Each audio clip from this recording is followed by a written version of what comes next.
Hi guys! Today's video is a very special one because it's a DIY and I haven't filmed a DIY for a very long time.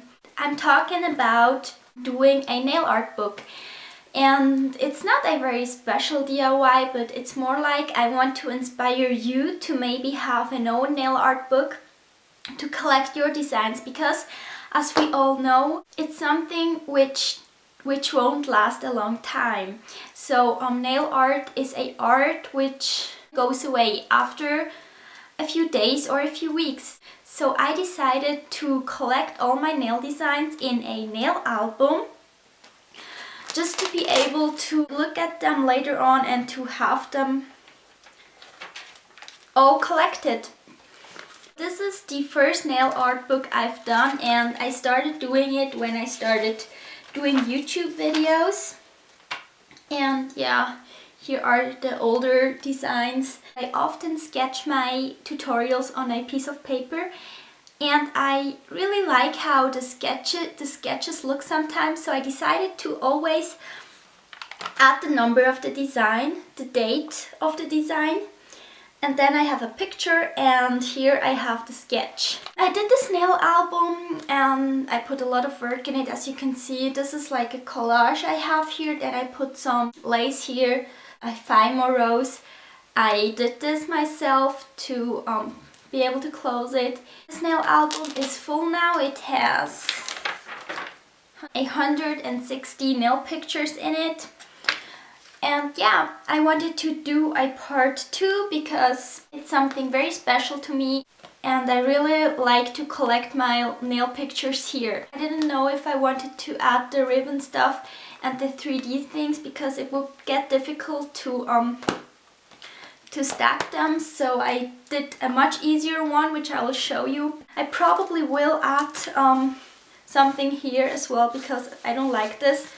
But yeah, for now it's good. I also have a lot more things in here. On the first page, I also have like this pocket where I could put, I don't know, inspirational stuff, sketches in here. And I have this bookmark thingy, which I also did myself. And this is how the back looks like. And like that. So yeah, anyways, this is how my second book looks like, and that's how the back looks like. Let's get right started with the tutorial. The first step for such a project is to take all your magazines and search for pictures you like. I just used the magazines I had laying around at home.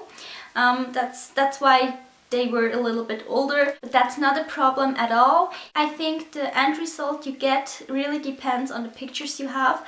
I didn't have a lot of amazing pictures like I had for my first album. For this one, it was a little bit harder because I didn't find a great background.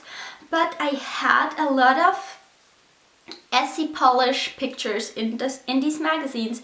So I'm not affiliated in any ways with Essie nail polishes or with the Orly ones. It just happened that I had a lot of pictures of this nail polish, so I used it. First of all, I added a white background for the front side, and it is important that you fold it in, because it will look prettier if you do that. And you can glue it in and also secure it with some Scotch tape if you feel like.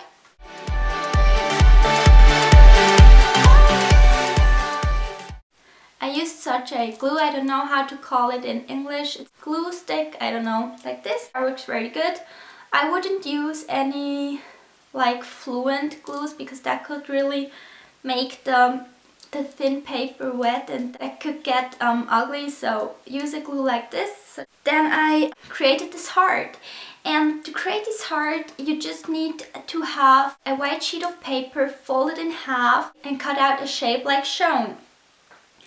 Then take your pictures you want to put on the heart and glue them on, that they will go over the heart so that you can cut it out at the end. That's how you do the heart.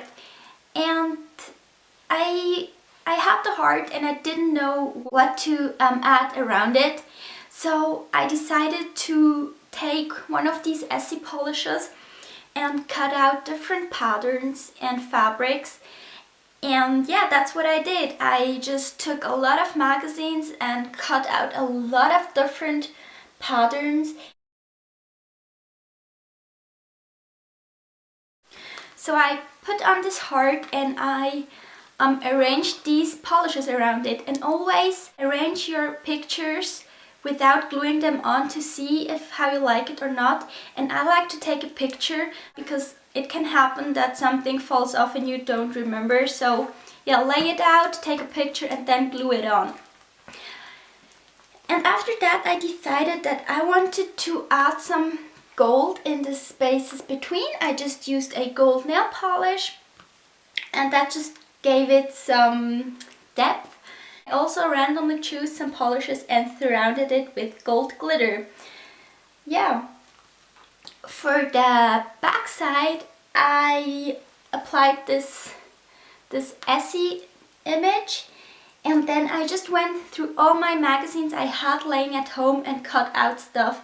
With the hearts, it's the same thing like I did with the Essie polishes. I just cut out some fabrics and cut the heart into the fabrics. I really like how it looks. I messed up with the next step, and the next step is to take some foil like this, which is shiny. You can also take matte if you want, but I prefer the shiny one, and you can stick it on with the other side. And I messed it up at the back side, but I don't think that it is that bad, but yeah. So be really careful because the sticky foil thingy sticks very well, so you have to be very careful. Just add it like you did with the paper. Make sure that you cut them here and here like shown and fold it in, and then it's really protected. I hope that you liked this tutorial, and it would be great if you would start doing your own nail art books. If you do, feel free to hashtag kirakiranail on Instagram that I can see your creations. That would be great. Yeah. Thank you all so much for watching, and I will see you very soon in my next video. Bye!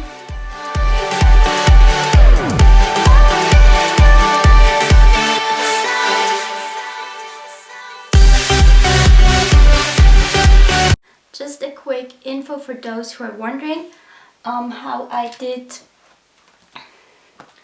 the thingy here.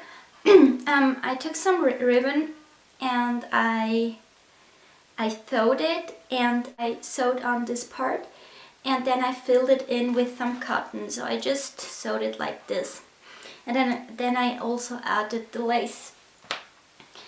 Then I secured it in between these pages, and I don't really remember how I secured it, but I think I secured it with some duct tape, and I think I also stitched it a little bit, but I'm not sure. But yeah, and I think that I secured this with some nail glue because that's the only glue I always have at hand, and it worked very, very, very well. And I sewed on this pearl. I also sewed on these pearls, and I sewed on this rose. You can make a bead, a Fimo bead, by poking a hole through it before baking. And if you're wondering how to do a Fimo rose, you can just search on YouTube, and I also have a DIY vintage rose earring kind of video which I filmed a long time ago, and I think it's still in public, so you could watch how I did this rose there if you're interested. Yeah, that's that.